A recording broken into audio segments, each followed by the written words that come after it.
Consolation Stadium, Bradford, venue for the 1985 Formula One BriSCA World Championship final. And on this bright sunny afternoon, the cars are warming up in the pits. The overseas drivers are just coming out on track, doing their time trials to determine grid positions for tonight's big race. And that was Ian Easton going round. Ian Easton from New Zealand, car number 11, at a time of 20.50 for Ian Easton. And the next one going round now is one of the Dutch drivers over one of the most popular visiting Dutch drivers, in fact, Rian Rutjens, Smiling Bumpy. He'll be trying to set a good time because he knows he's quite capable of winning a race on British tracks. So he'll be hoping to get up near the front of the grid in tonight's big one. The track has been watered just before they started the time trials. So the early competitors are going to find things just a little more difficult perhaps than the later competitors. And we've got 10 or 11 overseas drivers. There's some doubt about Jan van Torren from Holland, whether he'll actually make it onto the grid. But we have 10 others in the pits from New Zealand and Holland. And during these time trials, they're doing a lap and a half or so warm up, and then the green flag goes down and they're into the single timed lap. And it's that timed lap which determines their positions on the grid, rows 4, 8 and 12, with the remainder bringing up the rear of the grid in the big one later tonight. And for Rian Rutjens there, a time of 19.80, and that's the fastest so far.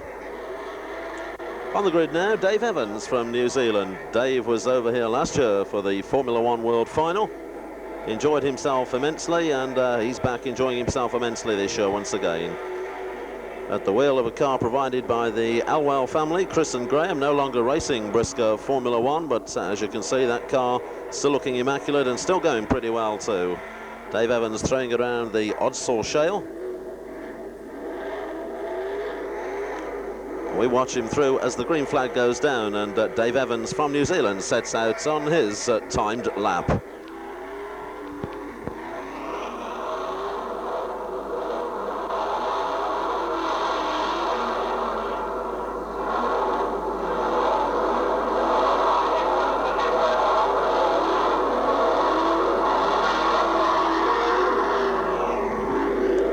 For Dave Evans, a time of 20.38, 20.38.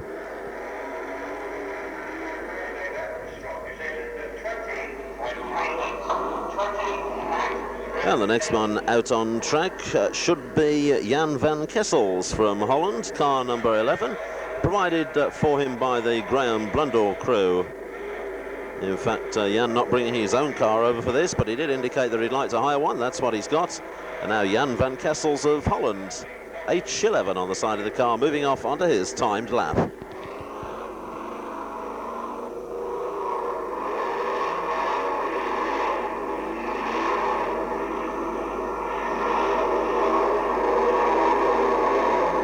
And a problem there for Jan van Kessels, not getting it quite right, coming around the pits turn. And indeed his time indicates that 24.07 for Jan van Kessels, and that will almost certainly put him on the back of the grid, if anywhere, for tonight's world final. Moving out of the pits now, just having the belts checked over there by clerk of the course Alan Barker, is another New Zealander and another well-known one in this country, Warren McIntyre, driving car number 19.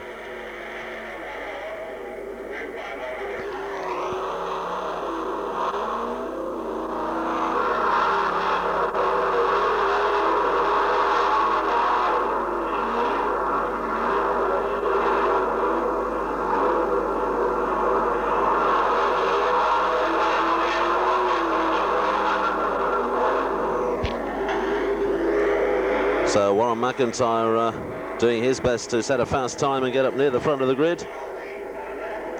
Warren hoping to take part in his second world final tonight, but that's not very clever up on the pits turn. Fortunately, that's not his timed lap, and as the green flag goes down, this is his timed lap.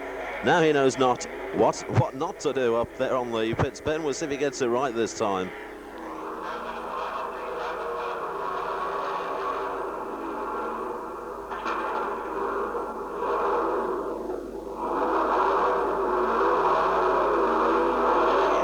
Well, he dropped the revs to keep it going around that pits bend, and a time for Warren McIntyre of 21.02, which is by no means one of the fastest, so Warren would no doubt be disappointed with that. 21.02 for Warren McIntyre. And out on track now, it's Geert Soeters from Holland, car number 12.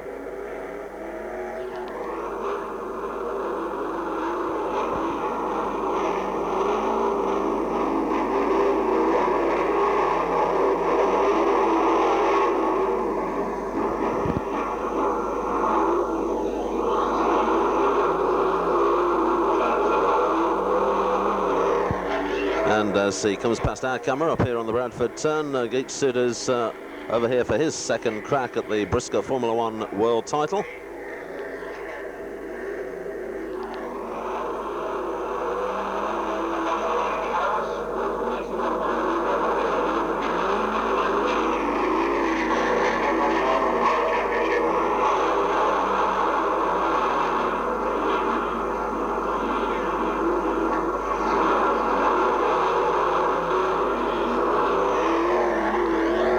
And Geert Soeters completes his flying lap there at a time of 20.41. 20.41 for Geert Soeters from Holland.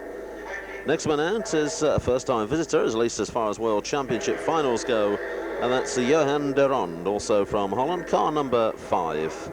And just like the rest of the Dutch drivers, all bringing over immaculate-looking cars, very fast and powerful-looking cars too. And that's not a bad start by Johan de Ronde. And as Johan goes around clocking up his time, or he will do shortly when the green flag goes down.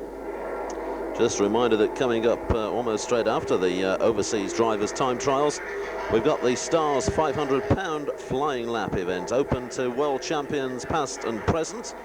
And they are going to do a couple of racing laps and then a timed lap.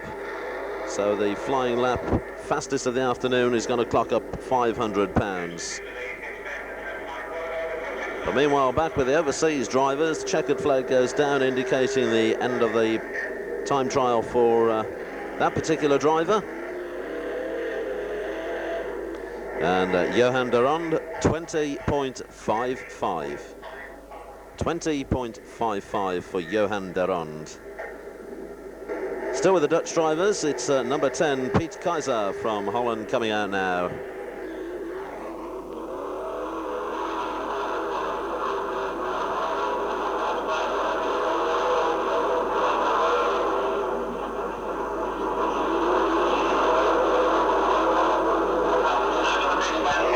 Green flag goes down for Piet Keizer, and Piet determined to improve on his 8th placing in last year's Bellevue World Final. So he'll be hoping for a good place up towards the front of the grid, ready for when the green flag drops tonight.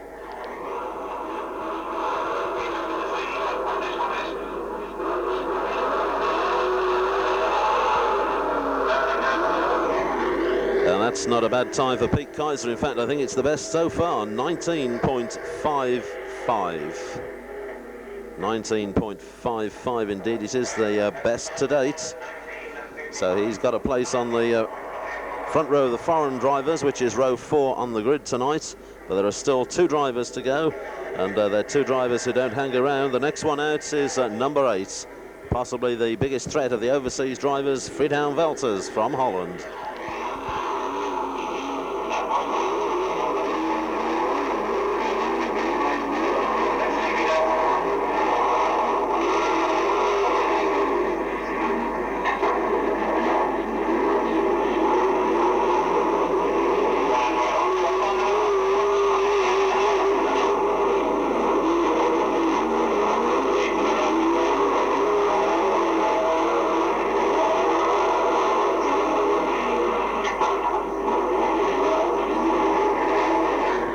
This looks an impressive time from Friedhelm Velters. The checkered flag goes down. And indeed it is an impressive time, 18.40, by far the fastest of the afternoon. Friedan Welters there. And that will absolutely put him up on the fourth row of the grid in the world final tonight, because there's only one driver left to go. And that's another Dutch driver, Leon Cox, in car number 17. Indeed, there he goes, the last of the overseas drivers in the time trials.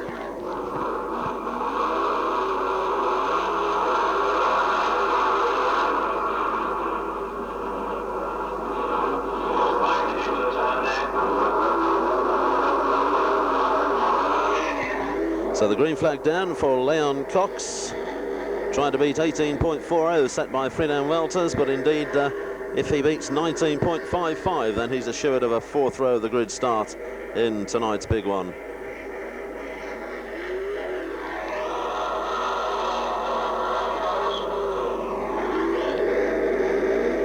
And Leon Cox does beat 19.55, his time 18.67.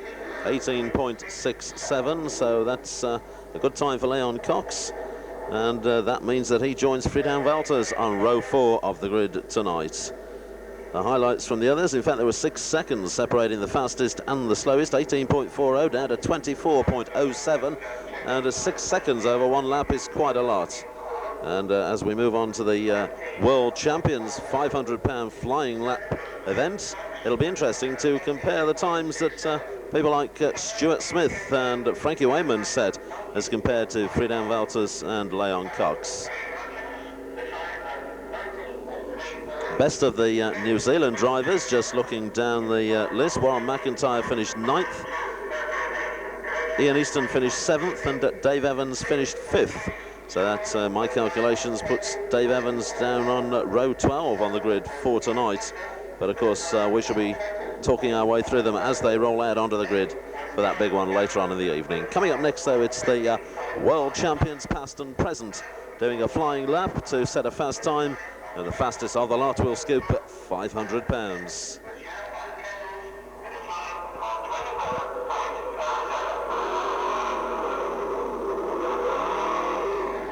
So, taking the world champions in numerical order, the first to go is number 1, defending world champion tonight, of course, Stuart Smith, with his Trans Flash colour scheme, now sponsored by them.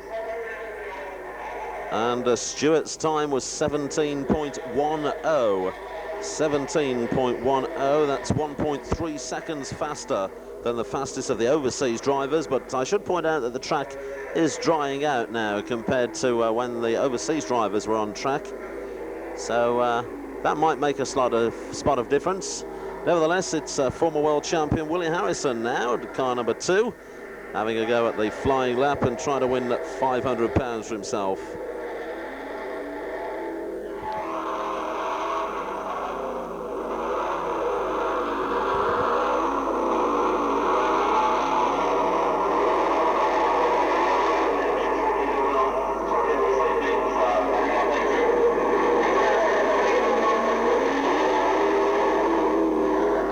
The green flag goes down for Willie then onto his flying lap, and I think I'm right in saying he's the only one of the entrants for the current or ex-world champions flying lap event who's not actually on the grid for the big one tonight. Willie's luck deserted him in the semi-final at Bellevue, and he in fact is a world final reserve for tonight.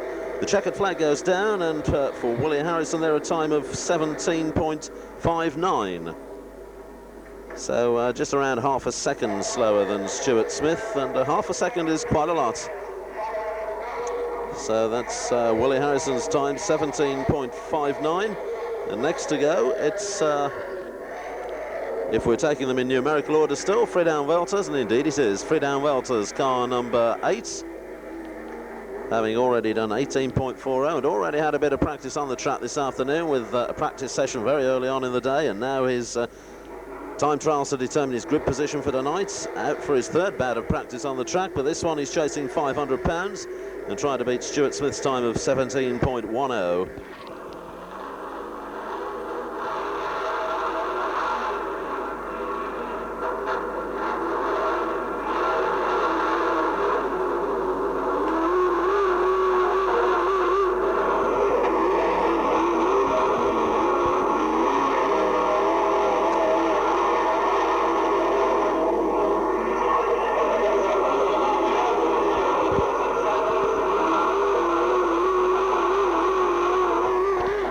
checkered flag goes down there for Friedhelm Welters, the third entrant in the Stars 500-pound flying lap series.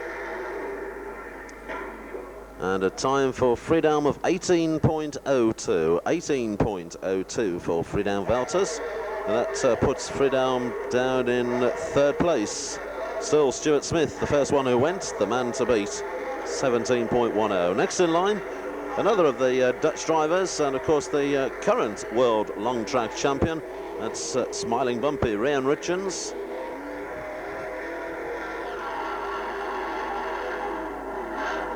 There's Bumpy going down into the pits bend.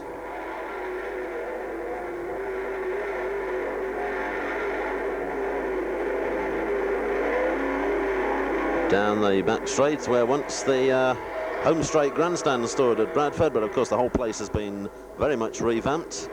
And around that pits bend with the Speedway pits in use only a couple of weeks ago for the Speedway World Final. In view there up on the pits bend banking. Smiling Bumpy then, car number 15, the current world long track champion, who'll be defending that title in Holland in just about 3 weeks' time. Out to try and beat Stuart Smith in the flying lap competition this afternoon.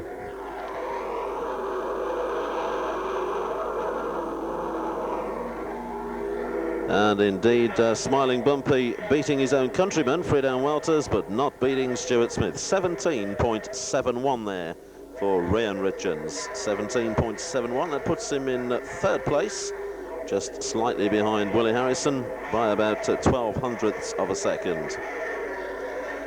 And staying in numerical order, it should next be on track the Wild Wolf, 190 Len Wolfenden. Gains entry to this competition, of course, by virtue of winning the world final here at this Bradford Stadium in 1981. In those days it was tarmac. And the first noisy reaction of the afternoon from the fans up there on the terraces. One of the favourites for tonight, Len Wolfenden, rolling out onto track to have a go at beating Stuart Smith and taking £500 off him.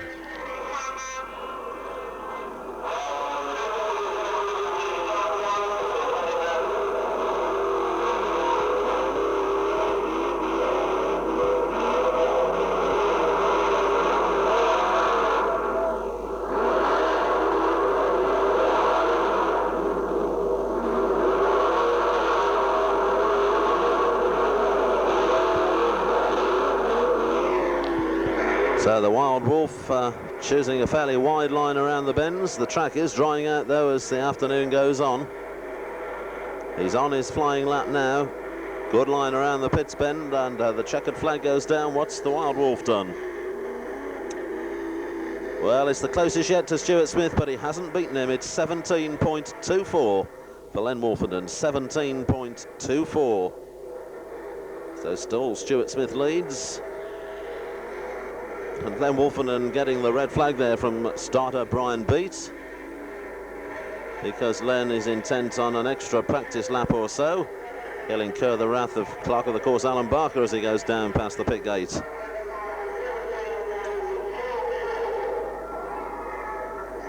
So from Len Wolfenden, 17.24, it's on to Mike Close in 199. 1977 world champion, of course, and on the front row of the grid tonight alongside Stuart Smith. Psychological advantage possibly from whichever of these two can win this timed event this afternoon, because lining up side by side on the grid, they'll be trying to outgun each other from the green flag tonight.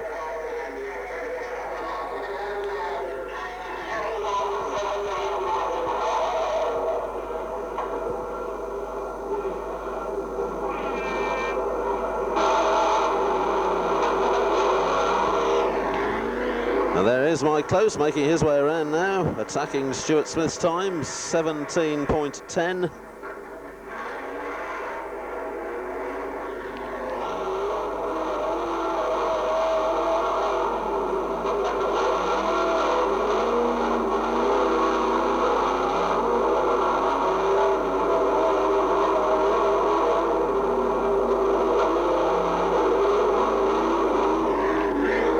And indeed, Mike Close setting a fast time there, 17.15, but that's 5 hundredths outside Stuart Smith's time. So still Smith leads, and it's Frankie Wayman, current national points champion and 1979 Formula One world champion, out to try and beat the times. 17:10 of Stuart Smith and 17:15 of Mike Close, the top two at the moment.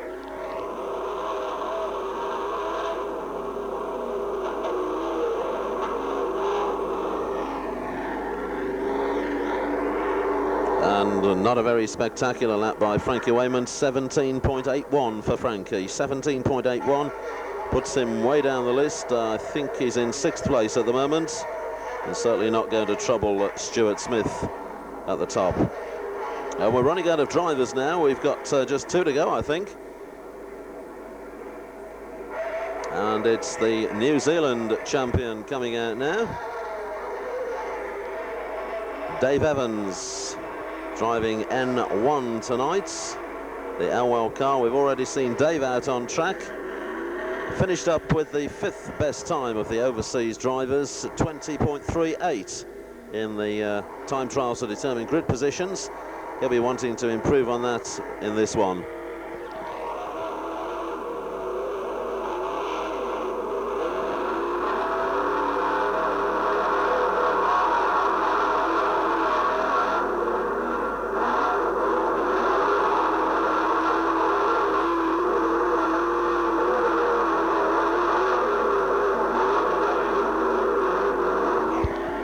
And Dave Evans certainly seems to be going a little faster than he did in his earlier session.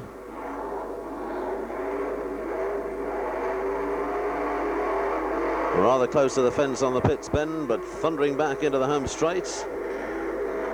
And indeed, Dave Evans has knocked almost 3 seconds off his time from earlier on this afternoon.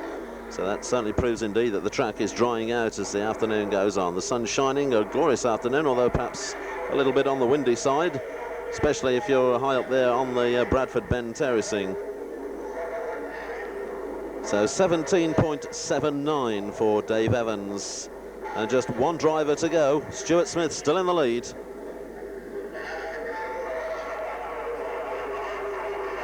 And the last driver to go, the big fella from Ashbourne in Derbyshire, the 1978 world champion, Dave Mellor.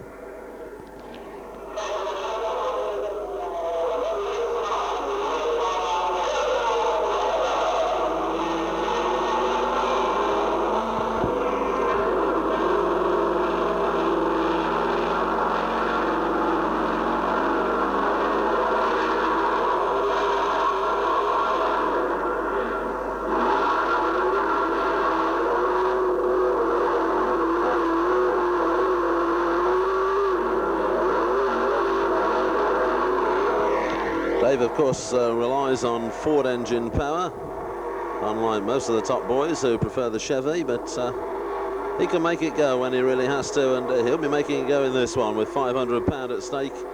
And Dave Mellor, the only man now between Stuart Smith and that 500. We'll see how Dave gets on.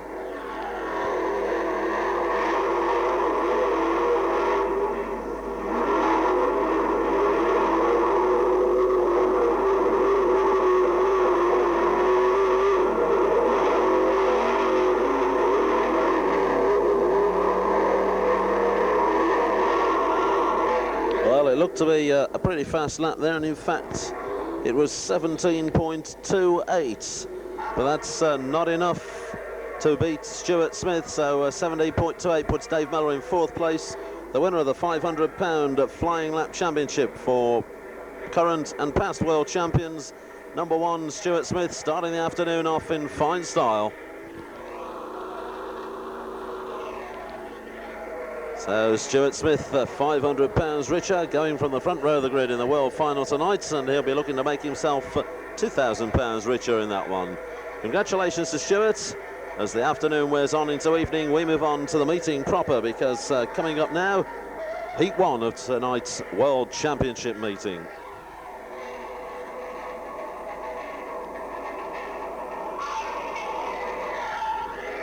16 racing laps then in the first heat of the evening. The world final, incidentally, coming up as Heat 2 tonight. Rather a change from tradition, where in past years it's usually come up as Heat 3, but it's Heat 2 tonight. So as the tension and the excitement begins to fill Odsal Stadium, Mr. Starter, Brian Beats, making his way down towards the front of the grid, ready to set them off on the rolling lap. 16 racing laps. It'll be the first 8 who go through to the meeting final. The rest, of course, to the consolation events.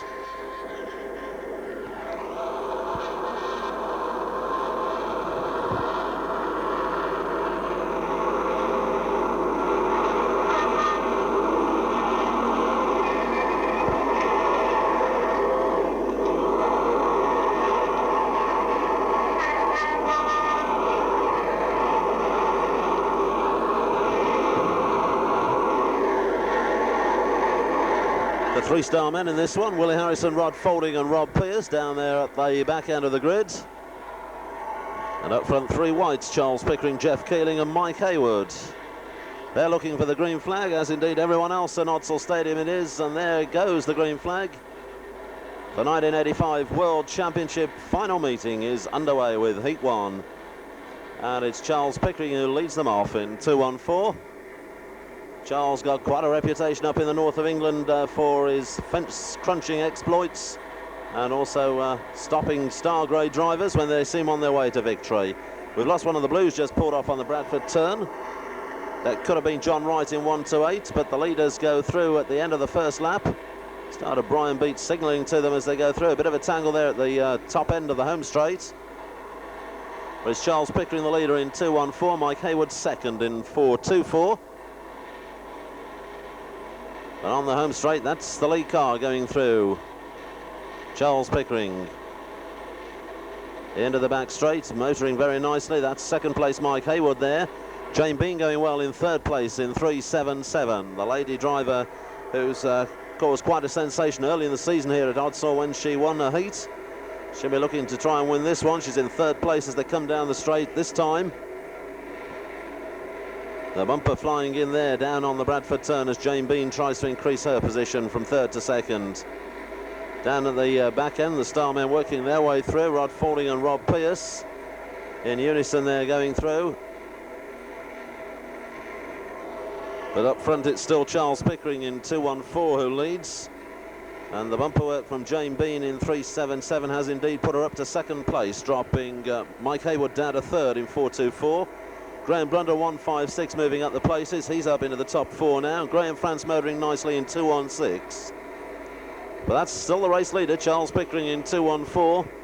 And it's not often that Charles stays in front for so long. He tends to self-destruct.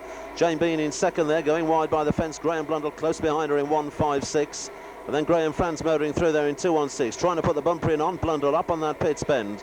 This is the battle for second, third and fourth place, and Blundell's gone second. Jane Bean drops to third. Graham France goes through in fourth place. And still in front of them is Charles Pickering. Dave Tapping goes through fifth. Mike Haywood is sixth. So those are the top place drivers, the top 6. We're not far off the halfway stage, and 2-1-4 Charles Pickering is in the lead. There he goes, down the home straight. Going through second is 1-5-6 Graham Blundell, third is Graham France, 4 Jane Bean, 5 Dave Tapping. Willie Harrison goes 6, Mike Haywood up with the leaders for a long time, has spun out now. Down there on the Bradford turn, 4-2-84 Mike Haywood loses his place in the top 6. The leader Charles Pickering comes through again, and that's the halfway stage. Into the second half we go. 2-1-4 the race leader Charles Pickering down the back straight. Running second is 2-1-6 Graham France, and third is Graham Blundell. Fourth now is Dave Tapping, and fifth is Jane Bean. Willie Harrison in 6th place in car number 2. So the question now, how much longer can Charles Pickering stay in the lead position in 2-1-4? He's done 9 of the 16 laps into the second half. He's being chased by 2-1-6 Graham France and 1-5-6 Graham Blundell. Willie Harrison in car number 2, moving up into the top places rather ominously. Missing out on the world final tonight, of course. He'll be anxious to do well in this one. Pickering's gone through again, and by my reckoning, he's got 5 laps to run next time. He's under pressure there from Graham France.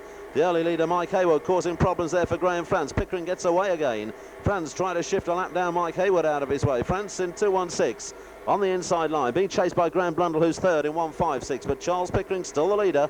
2-1-4 from 2-1-6. They go down the back straight. Blundell in third place, Dave Tapping 4. Willie Harrison just behind them is next in car number 2. Rod Faulding moving through in 36. The bumpers going down on that pit turn, and Graham France trying to move through on the inside line. And France goes past Charles Pickering, so Graham France is the new leader in 2:16, and Pickering fighting back. Brilliant driving by Charles Pickering there in 2:14. Graham Blundell creeps through into the position now in 1:56, and Dave Tapping arrives in 4:12. And those three A-grade blue tops are all fighting it out, but Charles Pickering still has the advantage in 2:14. The boards are out, we're in the closing stages, and that's Dave Tapping lining Charles Pickering up for the bumper there. And Pickering has finally succumbed to the pressure, and Tapping goes through into the lead with France second and Blundell third. Off the pits pen they come, and it's Tapping the leader in 4:12, going down onto the Bradford turn. Graham France trying to regain the lead. He held momentarily. It was Charles Pickering who relieved him of that lead position. And now France is chasing Dave Tapping. Tapping the leader, 4:12. Down around the pits turn, back into the home straight. And that must be just about the last lap board going out for Dave Tapping in 4:12. Tapping going down the back straight in 4:12, clear from Graham France in 2:16. Blundell's just in behind them in 1:56, and it looks as though that's the way they're going to finish as they come through. The checkered flag goes down and Tapping wins it. 4:12, Dave Tapping from Leicestershire wins Heat 1 on World Final night. Second man across the line was 2:16, Graham France. Graham Blundell finished third. Willie Harrison 4. Yeah, I think Charlie Pickering got into the top 6. He was certainly in amongst the leaders there, with Rod Faulding going over the line just in front of him. The red flag goes out, and that's Heat 1 on World Final night. And a win for the blue top driver from Aylstone in Leicestershire, 4:12, Dave Tapping. Lead man in the March Hare team. They've got one or two cars out and around the tracks at the moment. And a very nice win there for Dave Tapping. Only took the lead in the closing stages after Charles Pickering had allowed Graham France to go through, and then fought his way back and repassed Graham France. Rob Cowley's car parked midway down the back straight, facing the wrong way round, car number 73. Rob was in the early chase for the lead positions, but went out before the halfway stage down there on the back straight. The rest of the cars moving back towards the pits. The next event is the big one, the 1985 World Final. But first, as Dave Tapping's crew congregate on the start-finish line, we'll check the results from Heat 1. 4:12, Dave Tapping was the winner. There he goes off on his victory lap. Second, 2:16, Graham France. And third, 1:56, Graham Blundell. Fourth place went to number 2, Willie Harrison. And fifth was 36, Rod Faulding. In sixth place, it was 2:14, Charles Pickering. Seventh place went to car 330, Mick Greenwood. And in eighth place, it was number 34, Mal Brown. Those are the 8 who go through to the final from Heat 1. The 9th and 10th were 419, Mick Stecco, and 367, Ian Smith. Confirmation of the results. And the tension mounts as we move towards the moment that most of us have congregated at Odsal Stadium for tonight, the running of the 1985 Formula One World Final.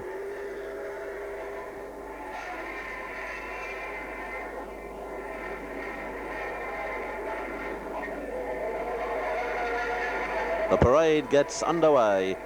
The drivers rolling down the home straight to receive their commemorative awards. And as they roll on past us, we'll introduce them to you. There, the first man out on the grid from Skipton in Yorkshire, 199, Mike Close, taking part in his 12th World Final tonight. Best ever being a first at Coventry in 1977. And there's the man everyone has to beat, the defending champion, number 1, Stuart Smith. 14th World Final for him tonight, 5 times a winner, and hoping tonight to equal Dave Chisholm's record of 3 on the trot. The Transflash sponsored man from Rochdale, the current world champion, number 1, Stuart Smith.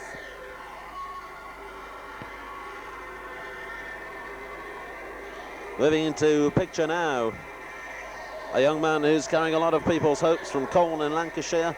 Missed the early part of the season through illness, and his front bumper hasn't been in use as much perhaps in recent weeks as we know he's capable of, but he'll be doing his best to get that front bumper in action on that first turn. Harry Smith there. Incredibly enough, only his 2nd World Final. His previous one was at Coventry 8 years ago, and he failed to finish in that one. Sharing the 2nd row alongside Harry Smith, the Wild Wolf, Len Wolfenden from Nelson in Lancashire, just up the road from Harry Smith. Len enjoying his racing as much as ever he did. 7th world final for him tonight, and of course he was the winner here at Bradford on a tarmac track then in 1981.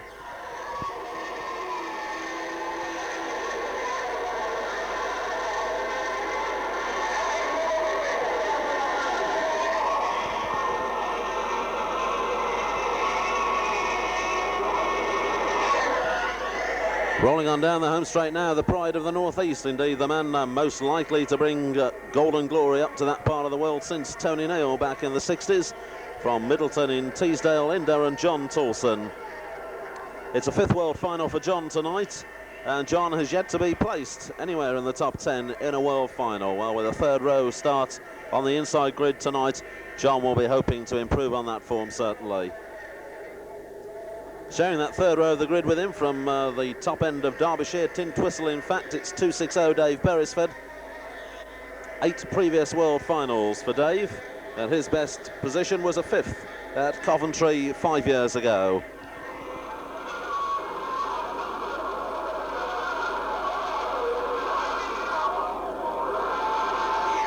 The first of the overseas drivers, and the man a lot of people think might just cause an upset tonight. From Holland, car number 8, Friedhelm Walters. It's a 4th BriSCA World Final for Friedhelm. He's yet to be placed. He'll be doing his best to remedy that tonight.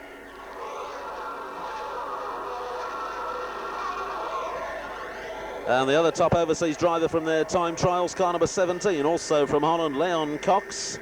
And for Leon, it is World Final number 4 tonight. Twice Leon has been placed 10th, both times at Bellevue, in 82 and 84. So will it be 3rd on the trot for Leon Cox tonight, car number 17.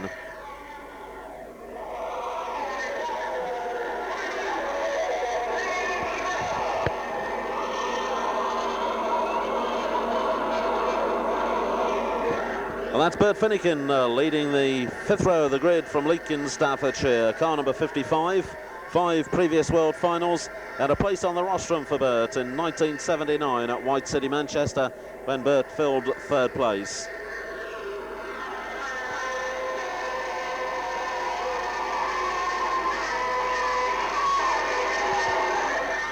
And the man who seems to have as many booing for him as cheering for him these days, that's 212, Smiler Frankie Wainman, current national points champion, world champion in 1979, and 12 previous world finals to his credit. On row 6 of the grid, it's Nigel Hardy, car 317 from Huddersfield in West Yorks.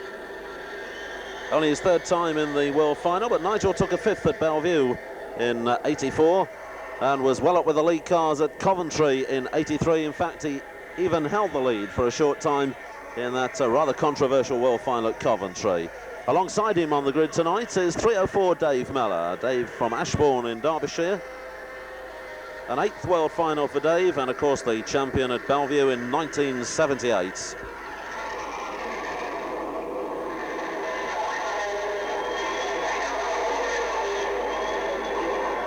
Seemingly unperturbed by all the commotion going on around him as he sits there smiling and waving to his fans. Onto the 7th row of the grid, and we find on the inside position another of the Northeastern drivers, the Skull Bandit sponsor Gerald Taylor from Coxo. Gerald driving the 250 car.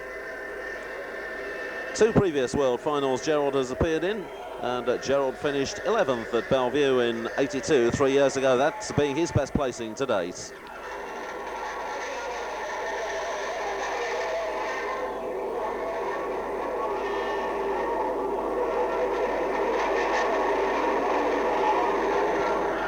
.422 is Nigel Wharton, the young man from Shenstone in Staffordshire. Like Gerald Taylor, who he lines up alongside on row 7, Nigel has appeared in 2 previous world finals, and Nigel got a 4th place at Bellevue last year. So 1 improvement on that, and Nigel could find himself on the rostrum tonight in just about 20 minutes' time.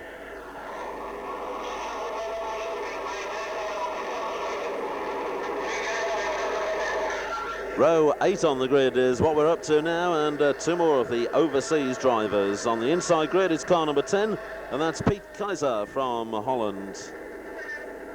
Piet Keizer in his 3rd BriSCA World Final. He finished 8th at Bellevue last year.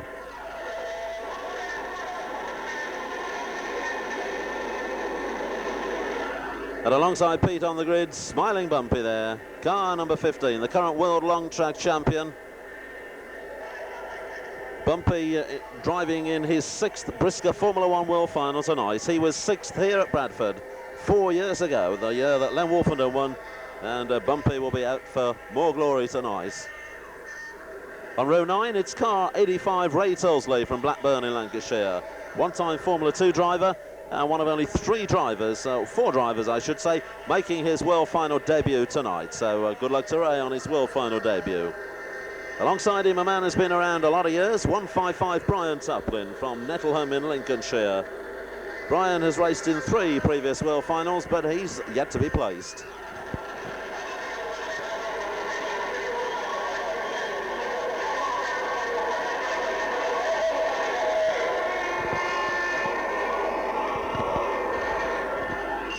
So Brian waving and smiling as he sets out for his 4th Formula 1 World Final. Behind Brian on row 10 on the grid will be 294 John Dowson from Thornley up there in Durham, the 3rd of the Northeastern drivers. John has appeared in 4 previous World Finals, and twice he's finished 9th. In fact, the last 2 years, John has filled that 9th spot. Bellevue last year and Coventry the year before. Alongside John, it will be the man who's going to get a lot of noise for him around the Bradford turn here. It's the pride of the South, 471 Bobby Burns. Bobby from Ilford in Essex. His first World Final was last year. He finished 11th, had hoped for better things than that. And he'll be hoping for better things tonight. One thing's for sure, with Bobby's front bumper flying, it won't take him long to move up from row 10 on the grid. Just how far he gets, that's one of the many questions about to be answered. Peter Fording, number 33 from Rotherham in Yorkshire. The 2nd of the lineup tonight, making his World Final debut. A young man with a big future in front of him. I don't think it'll be too long before Rod Fording takes the back seat to let Pete Fording carry on his rise to the top. And a good luck to young Peter on his World Final debut. Sharing the 11th row of the grid, another young man making his World Final debut from York, and that's number 29, Ian Higgins. Glorious pair of overalls that Ian's wearing there. Wolf whistles galore from the fans on the Bradford turn. Another young man, debut time tonight, and good luck to him, Ian Higgins, number 29.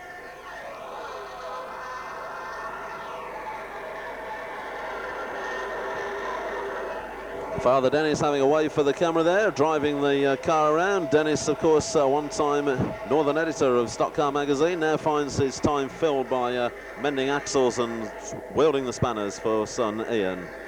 Down on row 12 of the grid, and the New Zealander Dave Evans, popular visitor last year, enjoying himself again this year. 2nd World Final for Dave, didn't make it onto the placings last year. He'll be hoping to at least get a place this year to make the long journey worthwhile. Sharing row 12 with Dave Evans, another of the Dutch drivers, that's car number 12, Geach Soeters. 2nd World Final for Geach tonight. He was unplaced in his previous one.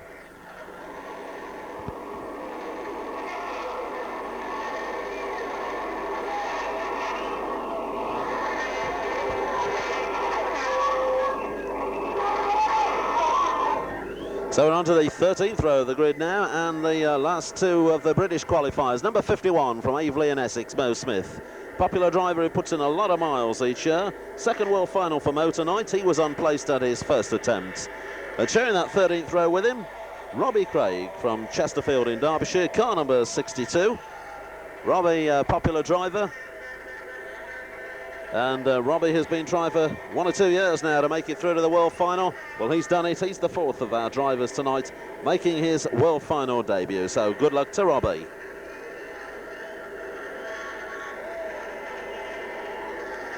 Now behind Robbie, and making up the 14th row of the grid, we've got 2 more overseas drivers. The 2nd of our New Zealand entries, car number 11, that's Ian Easton.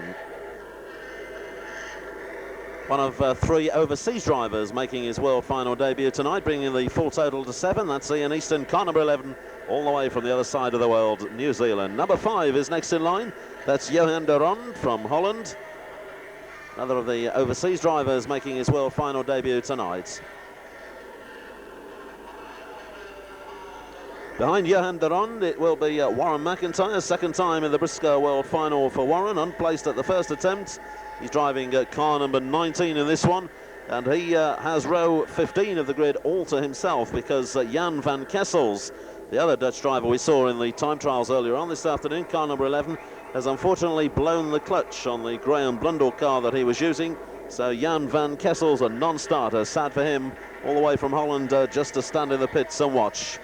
Warren McIntyre going through then, got row 15 to himself, and that means we've got 29 starters waiting very shortly to go over 25 racing laps to decide the destiny of the BriSCA 1985 Formula One world title.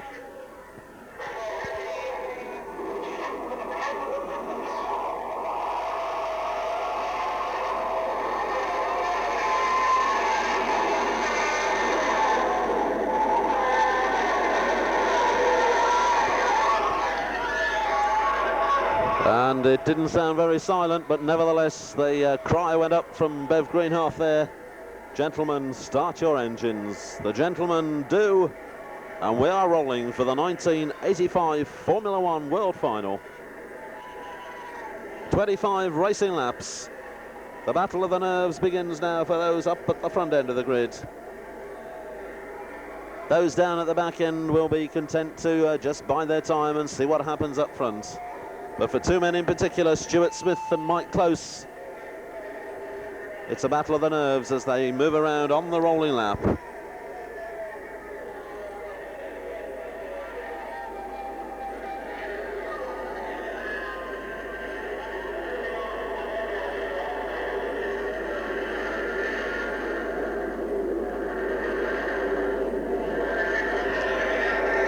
Probably the biggest lineup of talent ever seen on a stock car track. No less than 8 world champions in the field, and those 8 world champions have won something like 16 or 17 world titles between them, and that's not bad going. As always on World Final night, the cars looking immaculate.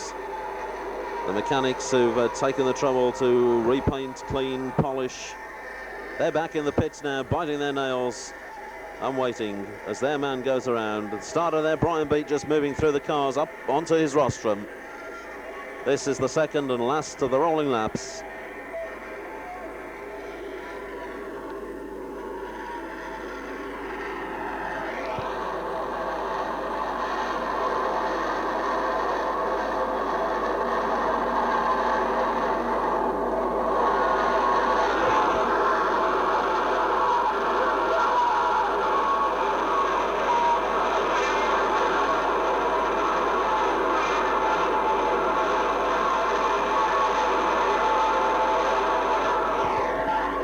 Flash cameras popping all down the back straight there as fans try to record for posterity the moment that these 8 world champions lined up on the same grid as each other.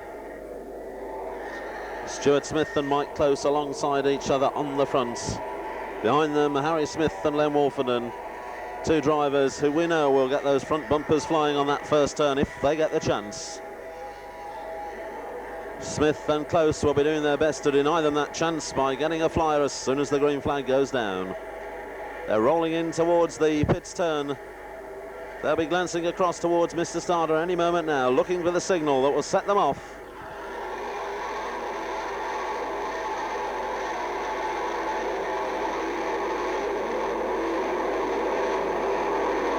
There is the green flag, the race is on.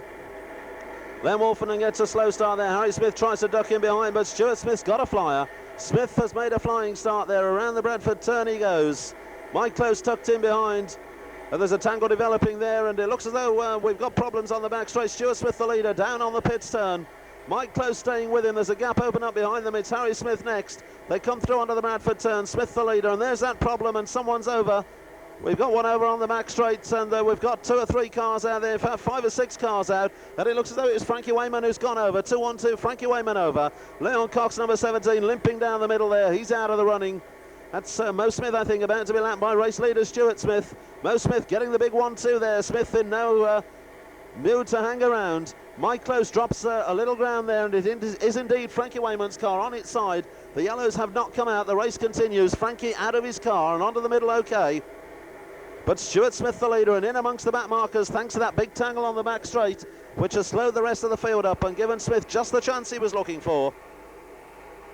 Down the back straight he goes. And that looks as though it's Nigel Wharton's car that's out of the running, 422, and also John Toulson, 286. They both appear to be parked up on the back straight. Their hopes have been dashed. And there's Smith going through the back markers just as though they didn't exist. Lapping one of the New Zealanders there. I think that was Ian Easton who was being lapped. And Mike Close has got two back markers and a considerable amount of ground between himself and the leader, Stuart Smith.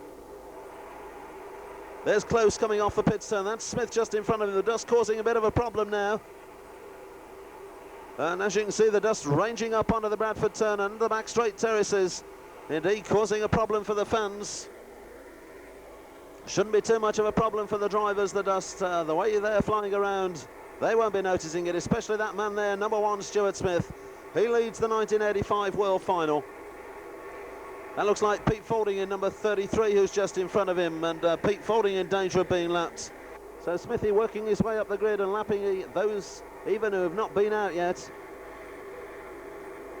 And there's Smith going around the Bradford turn, another tangle up there, and that's Bobby Burns in trouble in 471 up there on the Bradford turn. And there's Friedhelm Walters in car number 8, who's in danger of being lapped, and Friedhelm started on the 4th row of the grid and he has been lapped, and he's the man many thought would cause problems for the British drivers up front. Friedhelm sticking well with Stuart at the moment, but he's a lap down on him now. And really, Stuart Smith is moving away, and someone spinning down there just out of picture. And I thought for a moment that might have been Mike Close, but I think Close is still there in second place, chasing after Smith. There's Smith on the Bradford turn. And looking back down the line, they are well and truly spread out. Mike Close has gone through there, followed by Bert Finnegan. I think Ray Tilsley's up with them. Dave Miller still motoring well in 304. And those are the top place drivers, but Stuart Smith threading his way through this field, making it look so very easy. Friedhelm Walters still sticking with him there in car number 8, the Dutchman, and what a shame that Friedhelm went out early on, and Harry Smith's gone. A buckled back wheel, a flat tyre, it's all over for Harry Smith 100. Ian Higgins and Gerald Taylor 29 and 250 have tangled out there on the Bradford turn. There's someone else parked up across the track on the Bradford turn, can't see through the dust who it is. Could be one of the New Zealanders. But Stuart Smith in the lead position in number 1. Lapping Johan Deron there, car number 5 from Holland. Smith back into the home straight again. And that's the halfway stage. So it's beginning to look that, barring accidents, Stuart Smith is on his way to a record-making 6th win and will equal Dave Chisholm's 3 on the trot if he can do it. But maybe we're being a little premature. We're only just into the second half.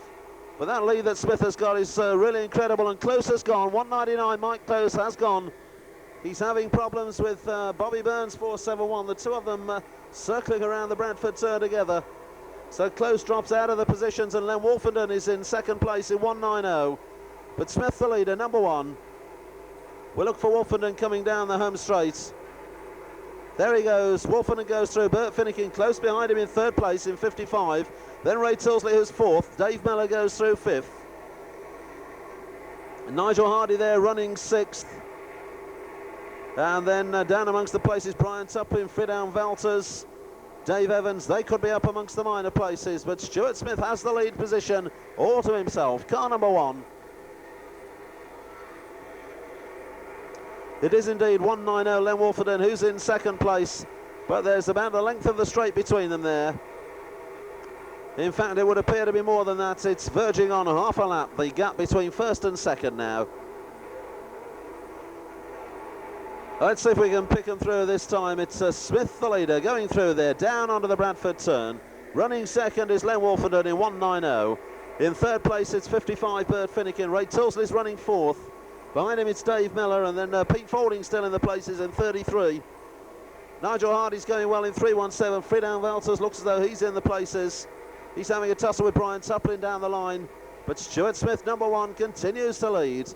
And we're not far away from the closing stages of the 85 World Final. Smith coming through onto the home straight. And it looks as though we're heading for the closing stages with 5 laps to run next time round. And barring back marker tangles, flat tyres or any other thing that many people wouldn't wish on Stuart Smith, it looks as though he's going to retain his crown because he's half a lap clear of Len Wolfenden in car 190. Bert Finnegan still not too far behind Len Wolfenden. Finnegan in 55. Then we got Ray Tilsley in 85. He's just going through there, being chased by 304 Dave Mellor, then 33 Pete Faulding. Jan Duran still motoring well in number 5. He may be up in the places, but Nigel Hardy 317, and next in line Friedhelm Walters number 8.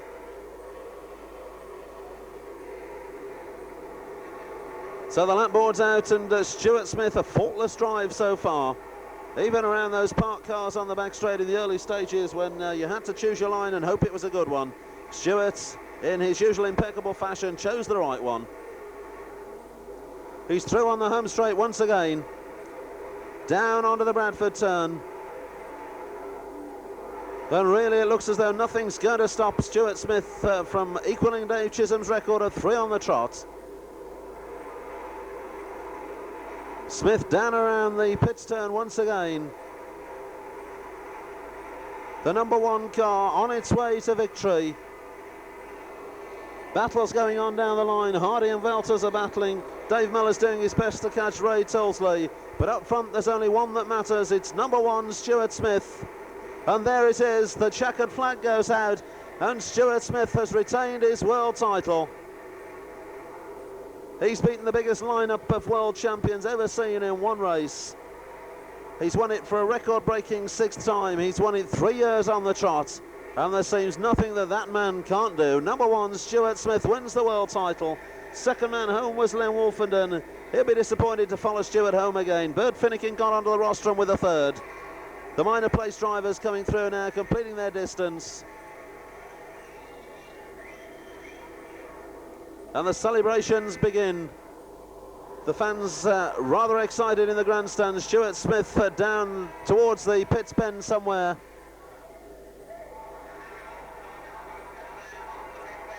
And the fans, the mechanics, everyone starts running onto the infield. The presentations are going to take place shortly. Photographs will be taken. But Stuart Smith has won the world title 1985, Daily Mirror sponsored.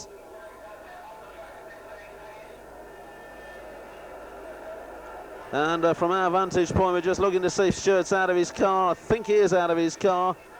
Certainly there's a lot of noise going on up there on the turn, right at the other end of the stadium. And 2nd and 3rd we can confirm as Len Wolfenden and Bert Finnegan for the presentations.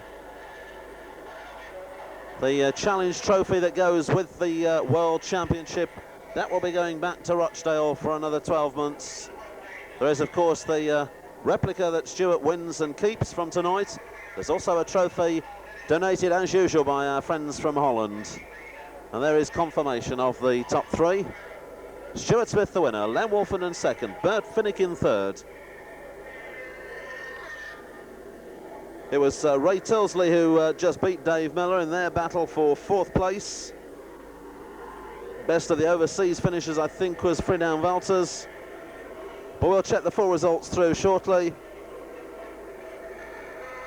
In the meantime, the presentations amidst all those photographers. Stuart Smith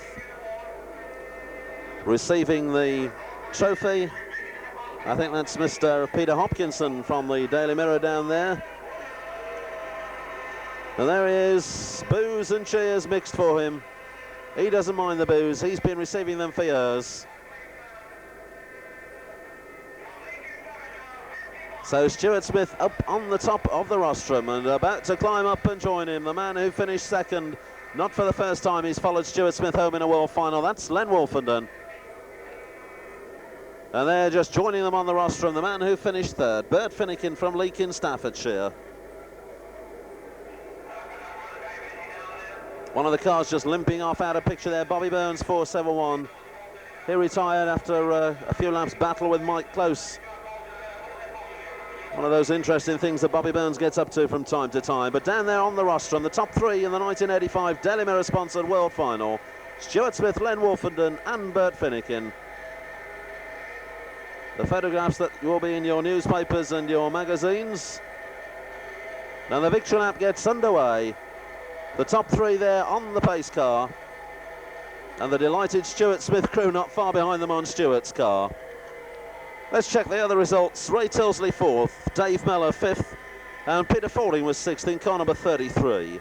7th place went to 317 Nigel Hardy, and in 8th place it was H8 Friedan Walters. 9th was 155 Brian Taplin, and 10th was 51 Mo Smith.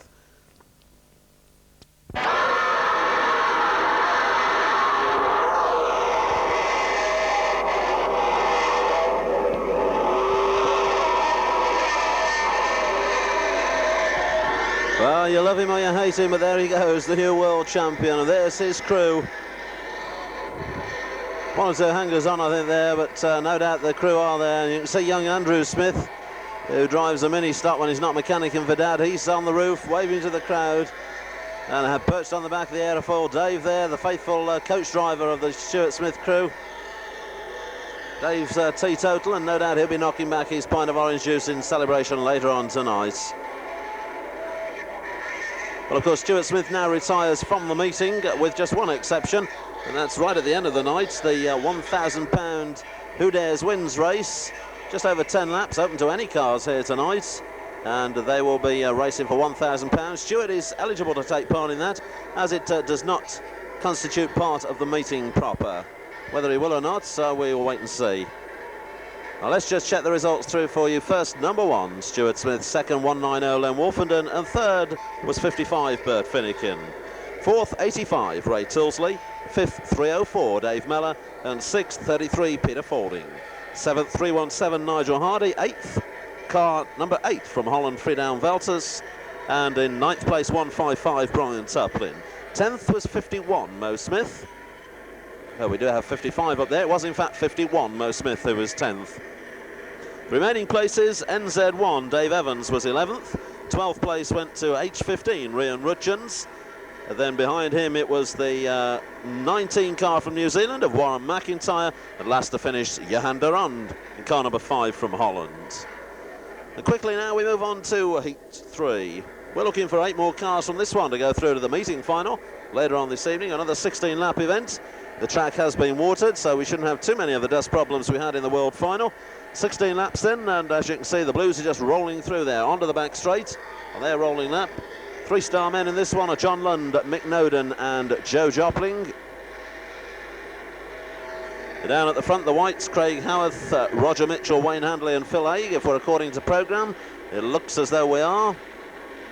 Clerk of the course, Alan Barker, out on track, runs for safety as the green goes down. And we're into Heat 3.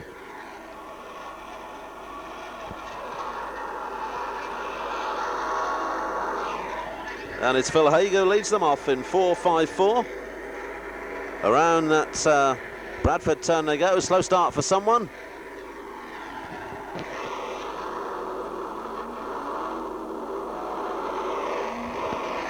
And up the back there, Mick Noden in 3.06 now has joined the aerofoil brigade. And already working his way through the fields. Some spin outs down on the pits turn. Lead car at the end of the first was Phil Haig in 4.54. Pete Bashford up with the leaders in 1.07. Neil Picorni there in 74. And Mick Noden working his way through the field very quickly, and by our estimation he's up into the top 8 already in 3.06. Really motoring is Mick Noden. But up front it's Phil Haig in 4.54. A tangle there with a couple of cars on the beams and in trouble. And I think one of them is John Lund, 53. Not too sure, but it certainly looks as though it could be John Lund. The other drivers bailing out of their cars. And let's see if we can find the leader. And there he is, just getting airborne. 4.54, Phil Haig, the lead car. And it was in fact George Braithwaite who was stuck on the timbers and has rejoined, car number 92. But Haig is the leader in 4.54. He comes around the pits bend into the home straight past Buster Watson, number 59, who's parked on the timbers. 4.54 the leader, 1.07 Pete Bashford is second, and Mick Noden up to third place now in 3.06. So Haig just allowing George Braithwaite to go past and unlap himself there. Good run by Phil Haig in 4.54, holding on to the lead position. That's Pete Bashford with a large blue aerofoil in second place in 1:07. And there's Mick Noden with a large red aerofoil going through 3:06 in third place. Keith Riley in 3:28 moving up the places, as is Mike Shirley in 3:95. Just in front of them, Howard Davis in 3:27. They're all lapping 5:36. Bob Baker there on the back straight, and there's a tangle down there, and Baker's involved in that. And I think possibly Rob Pearce involved. We're not too sure about that one. The camera moves on. But Phil Haig is still the leader in 4.54. We're not far off the halfway stage. And Haig goes through with Bashford second in 1:07 and closing the gap all the time on Phil Haig. Bashford from the south of England, down in the London area, chasing second place at the moment. In second place, chasing the leader, 4.54 Phil Haig. And as the Union Jack goes out, we're going to the second half of Heat 3. And the battle's on for the lead position. Haig being forced wide there by Pete Bashford, and Bashford goes through the lead in 1:07. So Bashford takes over the lead spot. 1:07, Pete Bashford the leader, going through there. Phil Haig still holding second in 4.54. Mick Noden closing in on him now, though, in third place in 3:06. There's Noden making his way through. 2:18, Derek Fairhurst, and then Joe Jopling moving up the places as well in 4.52. Not in shot at the moment. That's the battle for second place. Phil Haig in 4.54 on the inside line, being pursued by Mick Noden in 3:06. And Noden finding a gap on the inside now, and Noden goes up into second place in 3:06. He'll be setting his sights on race leader Pete Bashford in 1:07. There's Bashford just going through the picture. Back marker just in front of 3:06 Mick Noden there. Third place, Phil Haig goes through in 4.54. That was Derek Fairhurst fourth in 2:18. And then in fifth place now, it looks like Joe Jopling in 4.52.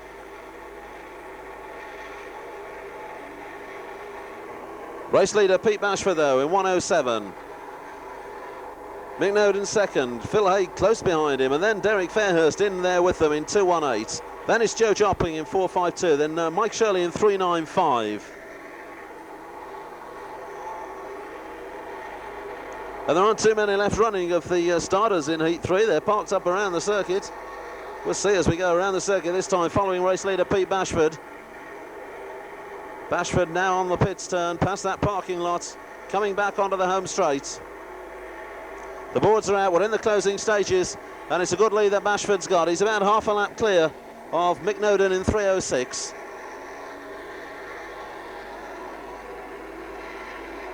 Derek Fairhurst in 2:18, chasing hard after a place in the top three now, battling with Phil Haig. Pete Bashford goes through with back markers in front of him. 3:27, Howard Davis a lap down there. And then 1:36, Dave Taylor just in front of Howard Davis. He's also a lap down. And race leader Pete Bashford just having a spotted by the shifting, rather stubborn Howard Davis out of his way. But the checkered flag goes down. He doesn't have to worry anymore. Pete Bashford has won Heat 3 in 1:07. Oh, when he bounces the fence rather hard down there on the Bradford turn. And that was a shutter. He fell all over the Bradford turn. Pete Bashford the winner, 1:07.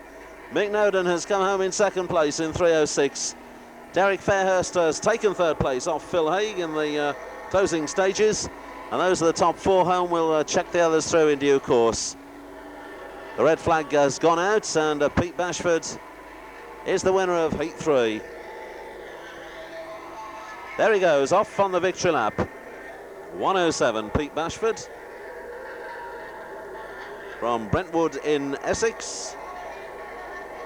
A race win for him on World Final Night at Odsall. Second place went to Mick Noden in 3:06. Third was 2:18, Derek Fairhurst. And in fourth place, it was 4.54, Phil Haig.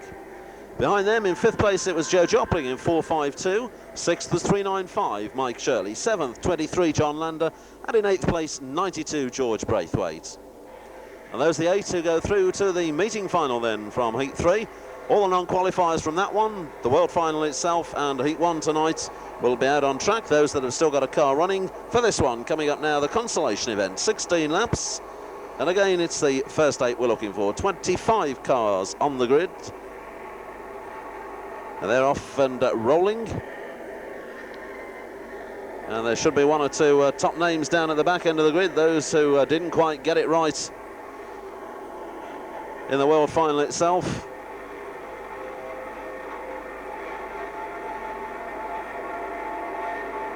And down there on the home straight, you can see the Starmen. We're coming under starters' orders. We'll see who we can pick out from those Starmen. Looks like Mike Close down there, Rian Richards, one of the New Zealand drivers, Leon Cox from Holland, Gerald Taylor and Nigel Wharton, both tangled out in the early stages of the World Final. And we've lost Pete Kaiser, I think that is car number 10. He's pulled off on the rolling lap, parks up on the pits turn as the green flag goes down. So they move away into the Consolation event, 16 racing laps. 24 of them left to move off into the race. And once again, a spot of dust up there on the Bradford turn as the lead cars go down into the pits bend.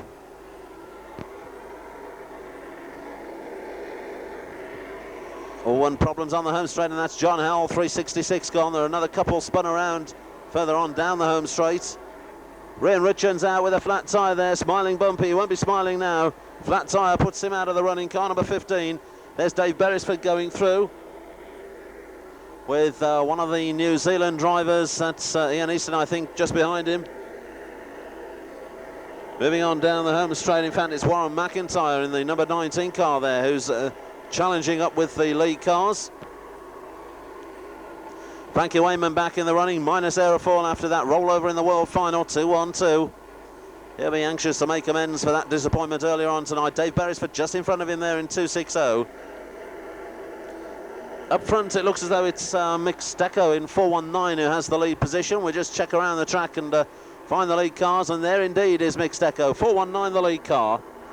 29 Ian Higgins there in close contention. He's in second place, so Stecco and Higgins the leaders, 419 and 29. Motoring back through into the home straight. Getting the signals from Mr. Starter there, and Ian Higgins takes the lead position now in 29. Stecco finding Matt, trying to get alongside him there on the exit to the Bradford turn.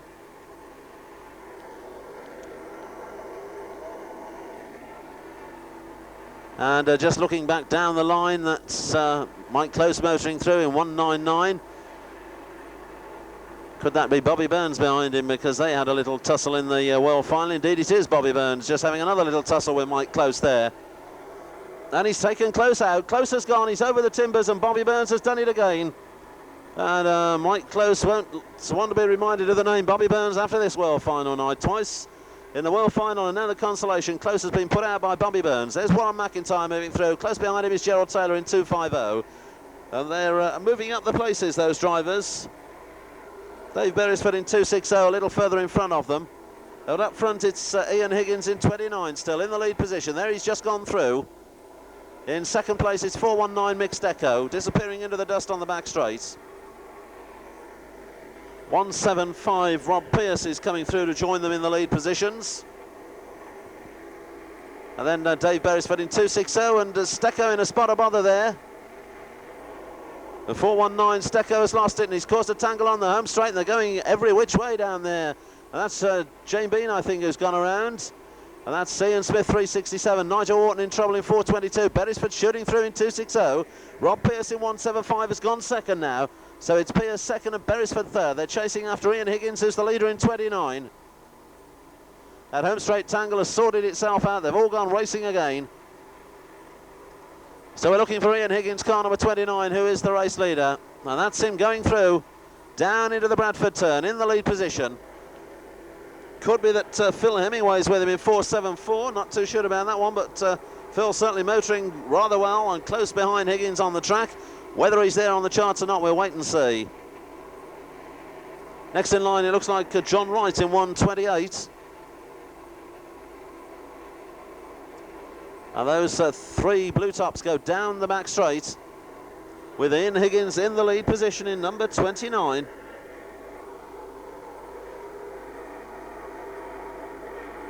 On his way down the home straight again, the closing stages That's the 3-3-4 car there of Dave Atkinson, just involved in the tussle with the lead cars.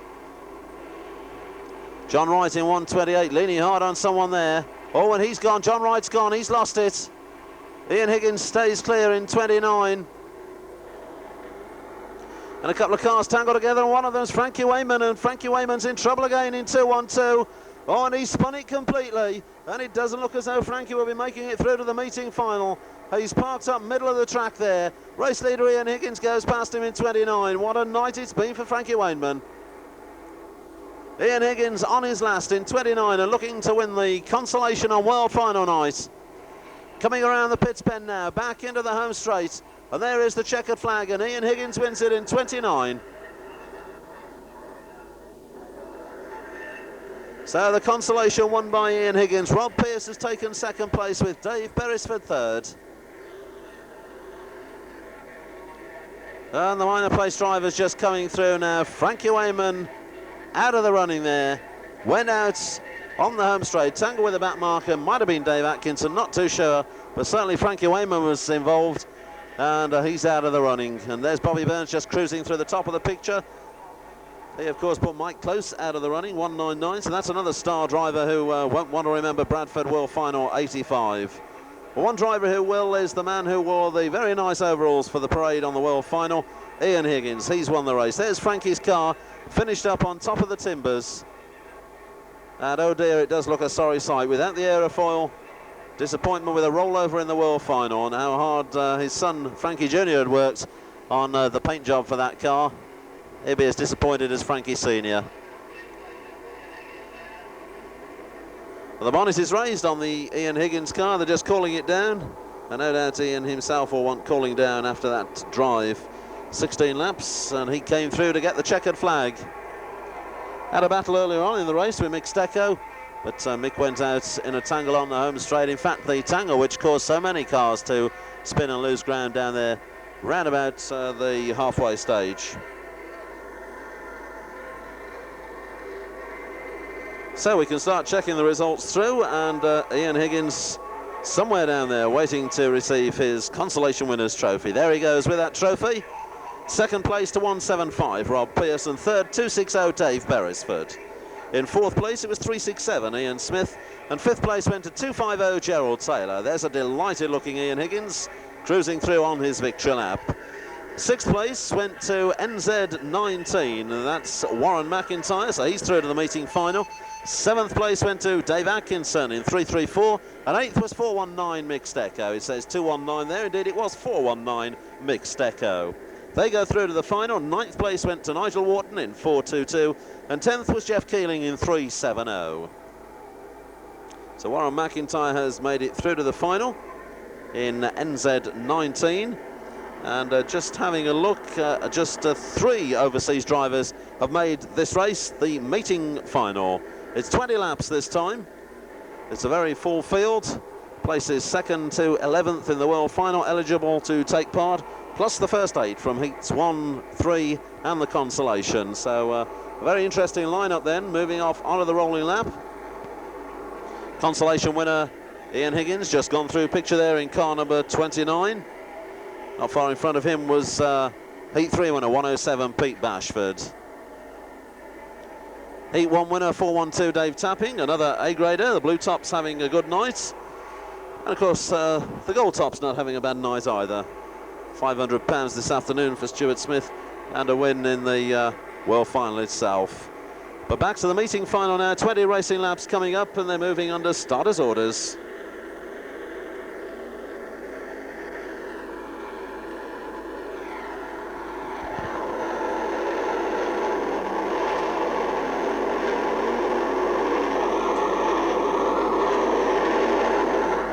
Down as the green flag goes down, they're all off and racing.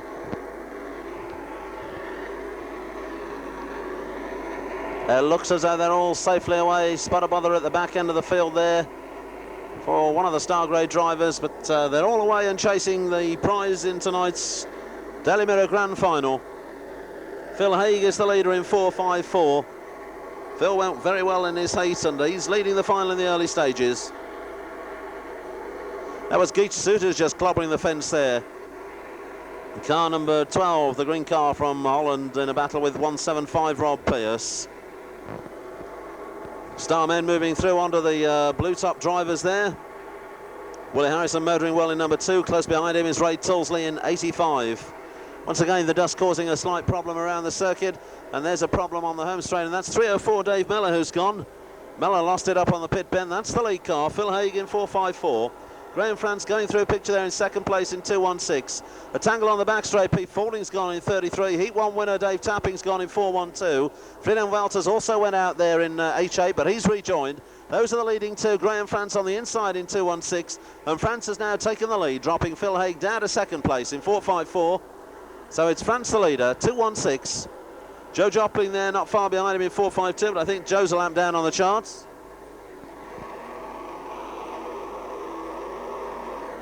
Graham France, the race leader, 216 on his way down the home straight.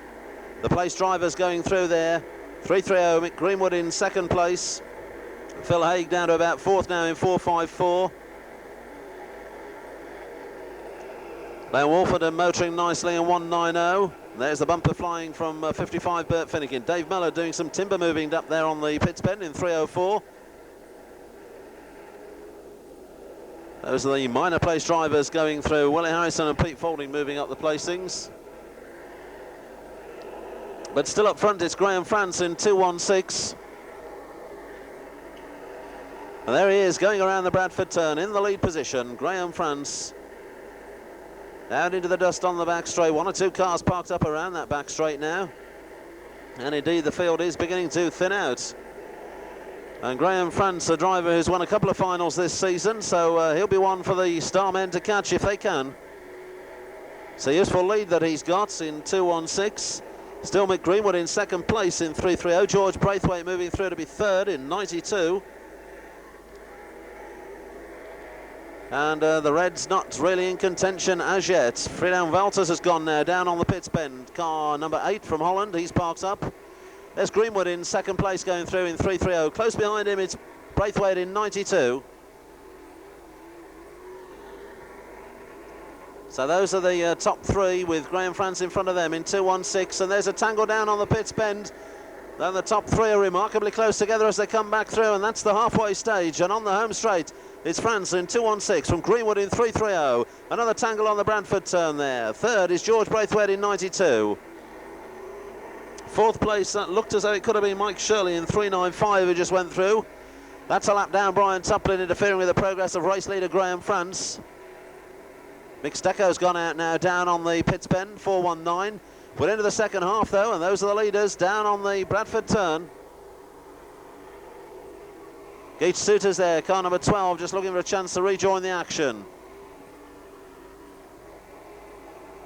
Pete Faulding and Mick Noden have just gone through picture. Phil Haig still up in the top 10 in 454. Gerald Taylor going through there in 250, and there's Graham France, the leader, in the 216 car, and Mick Greenwood still with him in 330, and those two battling it out up front. 92, George Braithwaite still in contention. Was right on their back bumpers at one stage, and indeed still is. And then come the Starmen, who are closing in now on the leaders. Nigel Hardy in 317 is there, and the bumpers are flying again on that top bend. Mike Shirley up in the top 5 in 395. The bumpers go as Graham France tries to shift a couple of back markers. One of them's Warren McIntyre, and France is in trouble. Got himself hemmed in there with McIntyre and Ian Smith in 367. France has held on to that lead. He's zigzagging all around the home straight, and Mick Green was trying to go past him on the inside. Greenwood in 330 and France in 216, and those two are battling it out in the grand final on World Final night. But they're being chased and caught by red top drivers. Nigel Hardy's not far behind, and Mick Noden's closing in 306. And as they go around the Bradford turn this time, it's France and Greenwood. And then Hardy, and there's Noden going through in 306. And then Pete Faulding goes through. And the rain is beginning to fall, making the conditions just a little bit greasy for the drivers. As you can see, the rain coming down quite heavy now. And that's another lap completed, and Graham France still has that lead position in 216. He's fought hard. He's looked like losing it on a couple of occasions. Braithwaite is second, and Mick Noden's really motoring. He's through to third now in 3:06. France the leader down on the pits turn. We haven't got many laps left to run, and France is up front. Mick Noden has gone second in 3:06. And with the rain falling and Noden, a known wet track specialist, it could be his chance. He's trying to get past Graham France now over the pothole that's developing on the Bradford turn. Down the back straight, France, Noden and Braithwaite. The 1, 2, 3. Down towards the Bradford turn they go. Warren McIntyre in the way. He gets the big heave-ho treatment from Graham France. And France himself trying to avoid the big heave-ho treatment from Mick Noden, who's close on his back bumper. And Noden pushes France down into the Bradford turn. Noden trying to find the power to get down the inside line now as they go into the back straight. They're side by side, and Noden in 3:06 and France in 2:16. Fighting it out, and Noden shuts off a little later than France there, and Noden's got the lead. Pushing his way around that pits turn with France trying to fight back. Into the home straight they come. And it looks as though this is the last lap, with Noden now just going clear from Graham France. Ian Smith a lap down there, battling with Mick Noden as they go down the back straight. Down towards that pits turn they go, and Noden still has the advantage in 3:06, and he's pulled away from Graham France. And as they come through off that pits bend this time, they're looking for the checkered flag, and Mick Noden wins the final in 3:06. The second man home is Graham France, who led for so long in 2:16. Coming over the line then is George Braithwaite, and then Nigel Hardy, Bert Finnegan. Good drive by John Lander up in the top placings. And we'll check the rest of the placings when the red flag has gone out. Mick Noden then wins the final in the 3:06 car.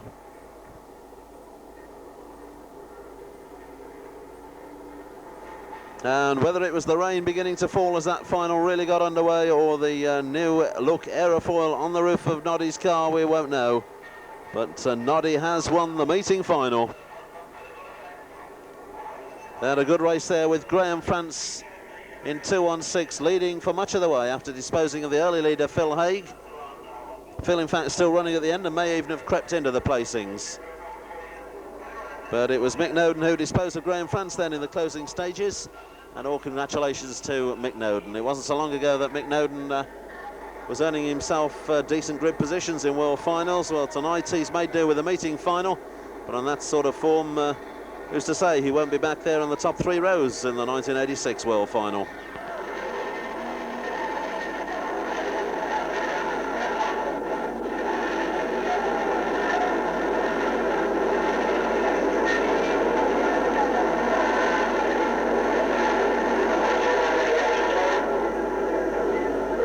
So there he is, going around for the appreciation of everyone in Odsal Stadium.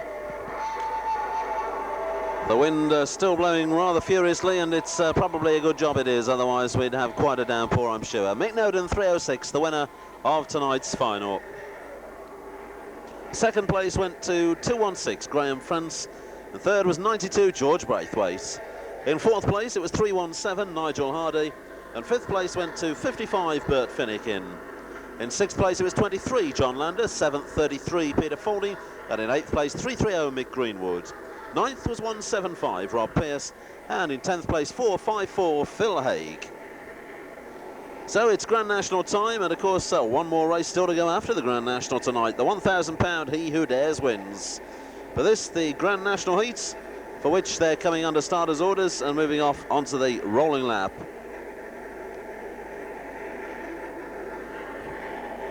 Early pace setters tonight have been Phil Haig. A couple of times Phil's been up there in the early setting the pace. Dave Tapping, of course, got through in his heat 4-1-2 to win. Just picking one or two of them out as they roll on down in the Grand National on the rolling lap. 16 racing laps once again.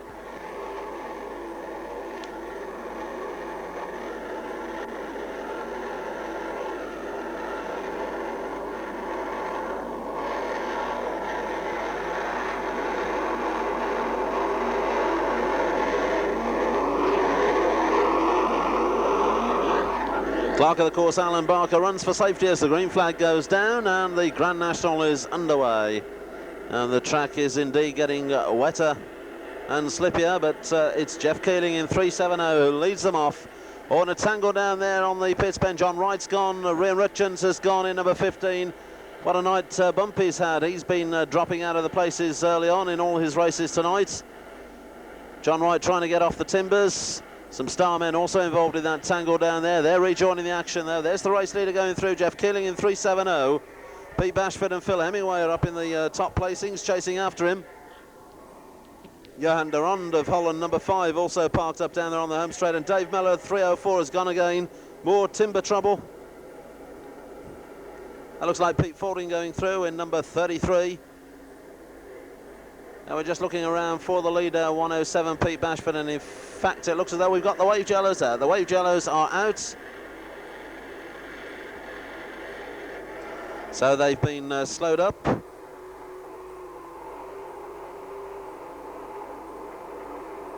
The Wave Jellos bringing them to a standstill. And I'm not too sure who the driver is requiring attention. I think there is a car trapped between number 15, Rian Richards, and number 5, Johan de Rond. But they're being sorted out into the positions they were in. The engines revving and roaring. And we're back under racing conditions. Away they go again in the Grand National Heat, with the leader being Phil Hemingway in 4.74. Behind him, the rest of them stringing out and moving away. Some of the Starmen still got a lot of work to do from down at the back end of the field. But up front it's Phil Hemingway in 4.74 who leads the way. And as they go through there, Pete Bashford in second place in 107. Mo Smith up with the leaders in 51. So too are Nigel Hardy and Des Chandler. Then the early leader, Jeff Keeling, goes through. Then the bulk of the Starmen. Pete Kaiser running again in number 10 after problems earlier on. There's Dave Evans in number 1. Bobby Burns and Frankie Wayman going through. 4.71 and 2.12. Frankie will be desperate to make up for the disappointments he's had already tonight. But Bobby Burns glides past him there, and Burns are now trying to shift Gerald Taylor in 2.50 out of his way. Jeff Keeling alongside them in 3.70. Those are down amongst the minor places. Some interesting battles going on, and Bobby Burns making his presence known in 4.71. As he creeps up the places, we've seen him pass 3 cars there in the space of just under a lap. Up front, it's still Phil Hemingway in 4.74 who leads the race. The 4.74 car coming around the pits bend shortly. There it is. And it's Len Wolfenden who's fought his way through to be second in 1.90. The best of the Reds by a long chalk. 4.74 the leader. 1.90 is second. That's the order as they go down to the pits turn again. Hemingway, rather an extrovert driver, always smokes the tyres on the tarmac tracks. Being chased by an extrovert, if ever there was one, the Wild Wolf, 1.90. He hasn't done too much tonight, so the Wild Wolf will be looking to win this one now that he's up there in the top places. Running second to Phil Hemingway as they go around the pits bend. Those two making their way back into the home straight. We are into the second half now in the Grand National Heat. A couple of holes developing in the track on the Bradford turn, giving the suspensions plenty of test. But it's Phil Hemingway the leader in 4.74. Len Wolfenden second in 1.90. Mo Smith, one of the front-running Blues in 51, still holding on to his place, and Bobby Burns up with the leaders in 4.71. But Len Wolfenden has taken the lead. He's dropped Phil Hemingway down to second. And Wolfenden was seemingly biding his time there, because now that he's through, he's suddenly shot away from Phil Hemingway. So Wolfenden the leader in 1.90 in the Grand National Heat. There's Wolf down on the Bradford turn. Going through second is Hemingway. That looked like tapping third, and Mo Smith 4. Bobby Burns up there with the leaders. Then Nigel Hardy in a place in 3.17. But they've got the work cut out to catch Len Wolfenden. The lap board's out. We're in the closing stages. There goes the lead car. 1.90, Len Wolfenden. Hemingway second. Tapping third. Mo Smith 4. Nigel Hardy 5. Going through in next, it was, I think, Bobby Burns there in 4.71, moving up the places.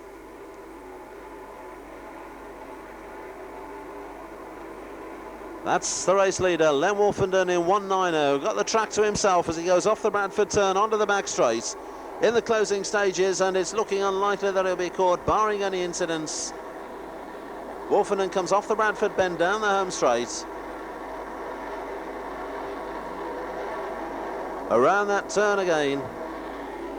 And that was the Bradford turn. The previous one was the pits turn, but he's heading for that pits turn again now. Wolfenden in 1.90.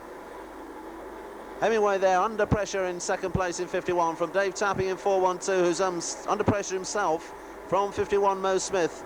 And with Wolfenden clear at the front, there's all sorts of battles going on for the minor places. Hemingway, Tapping, Mo Smith, and then Bobby Burns. Behind them it's Nigel Hardy and then Frankie Wayman in 212, and they're all battling for the minor placings. Bobby Burns in 471 setting his sights, and Tapping's gone. He's been shunted towards the fence by Mo Smith. Mo Smith getting impatient, that puts him up to third and Burns to fourth. Hemingway just in front of them second. Behind them it's Nigel Hardy and then Frankie Wayman. But Len Wolfenden in 190 is clear of the field. So a fine win by Len Wolfenden in 190 there. Completes his extra racing lap. A lot of bumper pushing going on that last bend, with Dave Tapping being shunted out by Mo Smith. And in fact that got Mo Smith up to third place, with Bobby Burns finishing fourth. It was the long-time leader Phil Hemingway who took second place, and the winner was Len Wolfenden in 190. So second in the world final, unplaced in the meeting final, but a win in the Grand National Heat. And still the Who Dares Wins £1,000 winner-take-all event to come. And that's what they're already lining up for, as Len Wolfenden prepares to move off with his trophy from the Grand National Heats. Second place to 474, Phil Hemingway, and third, 51, Mo Smith. In fourth place, it was 471, Bobby Burns, and fifth was 212, Frankie Wayman. Sixth place went to 317, Nigel Hardy. Seventh was 213, Des Chandler. And in eighth place, it was NZ1, Dave Evans. Ninth was 250, Gerald Taylor. And in 10th place, it was 136, Dave Taylor. So those are the top 10 positions in the Grand National Heats. A very happy looking Len Wolfenden waving to his fans on the Bradford turn.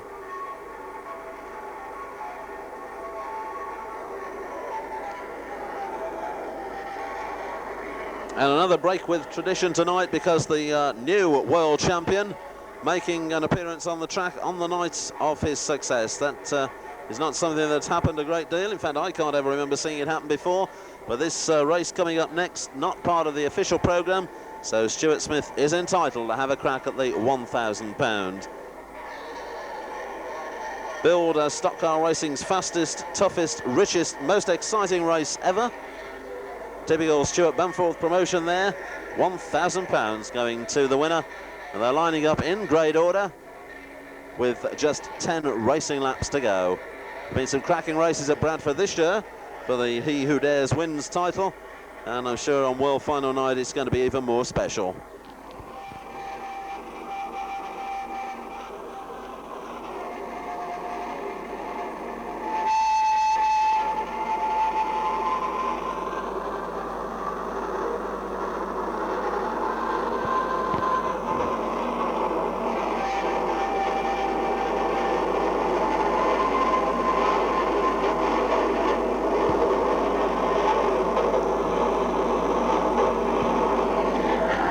Who Dares Wins then, open to any driver who has the nerve and car to be able to compete in this, the toughest race of them all.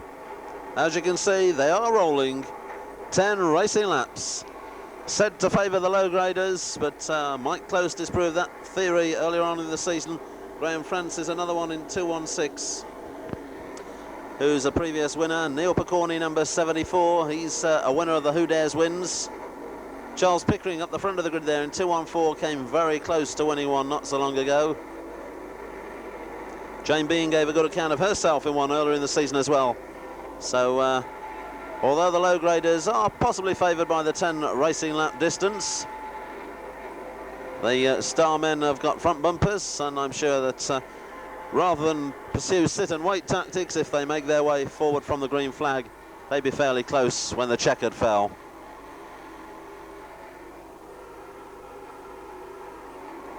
So the cars rolling on past us on the Bradford turn, slipping the clutches, revving the engines.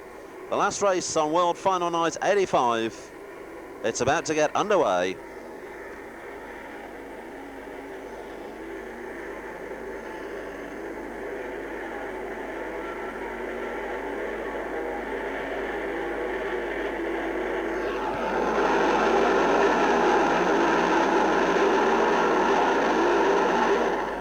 So the green flag is down. Who Dares will win, and it's Charles Pickering and Phil Haig who lead them off, and they've tangled up on the Bradford turn.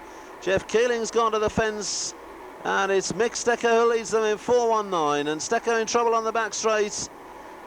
And that's Jane Bean in 3.77 who ranges up alongside Mick Stecker. Phil Hemingway close behind them in 4.74, and it's Jane Bean and Mick Stecker side by side down into the Bradford turn. Around the turn they go with Phil Hemingway there in 4.74. Sparks flying. Graham France in 2.16 up into 4th place. Those are the top 4. And it's all about the winner. No other places matter in this one. And it's Mick Stecker has that lead position at the moment in 4.19. Jane Bean is second in 3.77. Third is 2.16 Graham France. They go through down into the Bradford turn. The Starmen just beginning to work their way forward. Down there towards the back, it looks like Bert Finnegan and Stuart Smith, the new world champion, and then Bobby Burns behind them. And they've already passed 1 or 2 cars as the leaders up on the Bradford turn come through on the home straight again. Stecco in 4.19 the leader. Jane Bean still second in 3.77. Then it's Hemingway. Mick Noden has just been lapped by the leaders there. Quickly unlaps himself. Jane Bean has taken over the lead position now in 3.77. What a scrap she's having up front with Mick Stecco in 4.19. That's a lap down, Mick Noden going through in 3.06, or at least I'm assuming he's a lap down. It may just be that he's come through, but I don't think so. Stecco still holding on in 4.19. Graham France in 2.16 has gone second now. Now Mick Noden solves our problem by slowing up on the back straight in 3.06. So that's Stecco in the lead in 4.19. And as we reach the halfway stage, Graham France in second place, Phil Hemingway third. And those are 2 hard chargers who are going to give it a go. Mike Close in touch with them now in 1.99. We've got 2 previous winners of the Who Dares wins up in the top 4. Mick Stecker gets the big heave-ho, and Graham France takes the lead in 2.16. And there's Mike Close ominously getting closer in 1.99. Ian Higgins is a lap down, but that doesn't stop him getting stuck in there. And Close dives through on the inside and takes the lead. Close the leader now. Mike Close takes the lead. Phil Hemingway is second. Mick Stecker is third. Ian Higgins in amongst them is a lap down. Oh, and Hemingway's gone, and he's caused problems on the back straight, and Frankie Wayman's gone. So Hemingway's out of the running. It's Close the leader in 1.99. And Close seems to be a long way clear. It's Mick Stecker who's second, I think, in 4.19. Ian Higgins there, but a lap down in 29. Mike Close the leader, 1.99, heading for £1,000, and Who Dares wins. Comes back into the home straight. The lap board's out. The closing stages are with us. Close has worked his way through, and over 10 laps in a field of this size. That's not bad going. Down the back straight he goes, in towards that pits turn. Just about to lap 4.54, Phil Haig. Into the pits turn, and Close is in trouble, and Haig's not going to let him lap him. And Haig has taken Close out, and that's long gone to the fence. And it's Mick Stecco who's regained the lead in 4.19. Stecco back into the lead, and Stuart Smith over to third place in number 1. And Smith will go now that he can scent victory. Stecco the leader, Pete Faulding second, and Stuart Smith third, and that's the order as the bumper's going down on that pits turn. We're on the last lap, and Smith's trying to come through on the inside, and Stecco's fighting back. And Close has parked up there, and Smith has got the drop, and Smith wins it. And Stuart Smith has won the Who Dares wins in car number 1, and Mick Stecker finishes second in 4.19, and that was brilliant. And the man who won the World Championship has won the Who Dares wins, £1,000. And what a dramatic end to the World Final night, with Mike Close tangling out there in the closing stages with Phil Haig, who was a lap down and hadn't got a centre victory. But that's what Who Dares wins is all about. Stuart Smith there slowing up. But spare a thought for Mick Stecco in 4.19. I reckon that Mick Stecco led and lost the lead at least 3 times in that race, and still came back to lead it on the last lap. And got the big bumper treatment from Peter Faulding. I don't know where Peter Faulding went, but Stuart Smith dived through on the inside, and even then Mick Stecco was trying to put Smithy over the beams. But it wasn't to be for Mick Stecco. Stuart Smith is the man who's won Who Dares wins, and I reckon that's taken his total prize money up to £3,500 on the day here at Odsall. Not bad for a day's work. If you can cast your minds back to this afternoon, he won £500 for the World Champions Flying Lap Championship. And there he is, the one and only Stuart Smith. And after the Flying Lap Championship, of course, he went on to win the World Final, receiving the applause from the crowd around the stadium, playing to the gallery as always, Stuart. And there's son Andrew just throwing a fist in the air. Won't be too long before he's playing to the gallery as well. And another trophy there being given to one of the youngsters in the crowd, as Stuart does these days, even on World Final nights.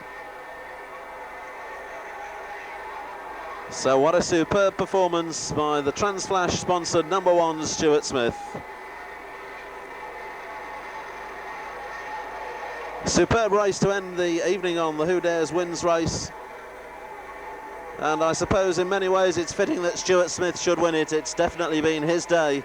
And there he goes. The 1985 World Final at Odsall comes to a close. And it all belonged to that man, #1 Stuart Smith. It'll go down in history as the Stuart Smith Day at Odsall. Lots of other drivers have come and had a go at making their name tonight. And there's one of them, in fact, Tubit sponsored Mixteco 419. Came close to £1,000 in Who Dares Wins, but it wasn't to be. And that is stock car racing action. From Odsall Stadium, the 1985 World Final, that's it.